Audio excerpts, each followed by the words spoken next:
Pero nakagat po kayo. Oo, nakagat ako, natatandaan ko naman. Tapos meron pang napasma daw yung mata ko kasi may time na naligo ako ng kapapanganak, pero totoo naman.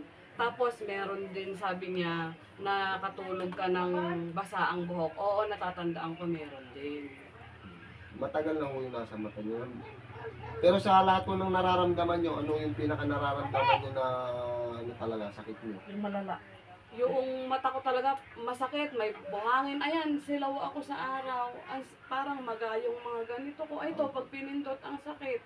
Tapos, Ito, masasakit ito. pero may nahuli po sa inyo. Meron po. Meron po nung huli.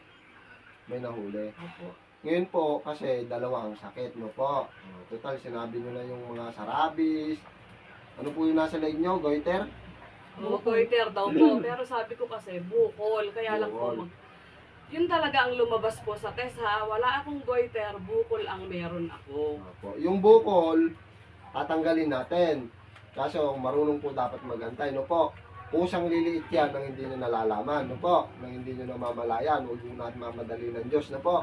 Ang Diyos dapat Naghihintay talaga tayo. Alam ko ang naman po nagbababa yun. ang Diyos. Ngayon, kung marunong tayo magantay, ibibigay niya. Ngayon, kung madali tayo ng madali, eh baka lalo na tayong hindi pa, ngayon, no, di ba? Totoo naman yun, maghintay ka ng tahimik eh. Ngayon, yan po yung bukol nyo sa leeg na yan, yung sinasabi nila na ano, yan po, goiter sa labas. Dalawa po ang thyroid. Thyroid sa loob, thyroid sa labas. No po. Ngayon, eto, yung bukol na to na sinasabi nyo na akala nyo ito, goiter po yan. No po. Ngayon, siya yung nasa pinakahus ng lalamunan nyo na yan, nandito siya sa labas. Oo, tama, ito ang pinaka. Nasa labas, wala sa loob kasi lumalaki siya. No po. Pag goiter sa loob, hindi po lumalaki yan. May hangganan lang yan. No po. Ngayon, kung bukol naman yan, tatawagin natin cis. No po. Ang dalawa naman ang kunang cis. May cis na maliit lang na hindi lumalaki, may hangganan, may cis na lumalaki. Ganun din po sa thyroid o yung sinatawag natin na ano, na goiter. May goiter na sa loob, firmis lang yung laki niya, may hangganan. May goiter sa labas, sa labas, lumalaki. O, ano po. Pagdating naman po sa mata na, ano po, wala ko kayong kulam, no po. O, ako na ako nagsasabi, kung may kulam kayo, eh nangingisay na kayo dyan, no po.